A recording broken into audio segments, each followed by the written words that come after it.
So people are finding some value in them. So let's talk about what value there is. I mean, we've alluded to a couple of things, but what value is there in caffeine intake before we get into the quote unquote dangers of drinking energy drinks? Yeah, well, like you already stated, it's pretty much ironclad, as close to ironclad proven that caffeine is an ergogenic aid. Caffeine improves cognitive performance. It improves physical performance. It can actually stimulate your metabolism and increase caloric expenditure. So there could be some potential weight loss benefits to regular caffeine consumption.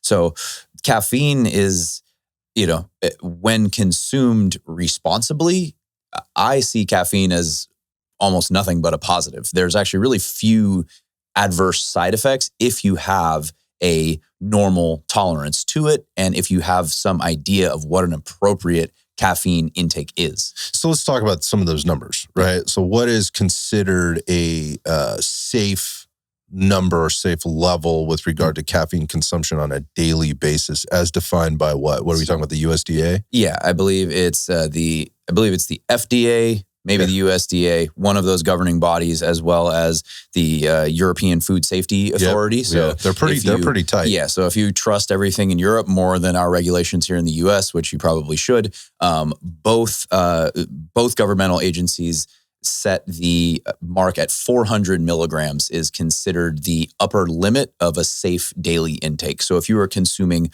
400 milligrams or less, that is considered a safe intake. Well within okay. Yes. Right? All right. So let's paint a picture here. So we're looking at like a cup of coffee, right? Versus like an espresso versus like a Red Bull or whatever else we're looking at. How much caffeine am I getting in a, say, regular cup of drip coffee? 80 milligrams, maybe 80 to 100 milligrams, somewhere in there. Green tea might be 40 milligrams. Matcha might be 70 milligrams. A Diet Coke is like 45 milligrams. Pretty low. So we're not even talking 100 milligrams. We're not even talking a quarter of what is considered the upper limit of a safe daily intake. Yeah, so you could drink 5 regular cups of coffee and still be under or within the safe range. Exactly. And most people would consider that excessive coffee consumption or caffeine consumption. Yeah, how much caffeine like in a shot of espresso? I mean, obviously this is I get it. It depends, but is there a range here? I believe espresso maybe like 100 to 150, somewhere in that range. Again, I'm not, I'm the energy drink guy. I'm not the coffee guy. So if you got a triple shot, right? If you got a triple shot, latte or whatever it is, you're still within, if you're doing that 2-3 times a day. Now we might be talking excess consumption, but yeah. And when it comes to energy drinks, 100 milligrams to 200 milligrams is a pretty standard energy drink. So I think the connotation is that, my coffee's okay. And yeah, I'm not going to drink 5 cups of coffee, but that energy drink, that's a caffeine bomb. That's going to be just an excessive amount of caffeine in one serving, when that's really not the case. Yeah, there's some things to talk about there with regard to like caffeine consumption and what you're onboarding with your caffeine through coffee versus what you're on in the different types of coffee and all the things that exist out there versus maybe what you're getting through like an energy drink. But maybe just real quick on a tangent here, does the sourcing of the caffeine matter?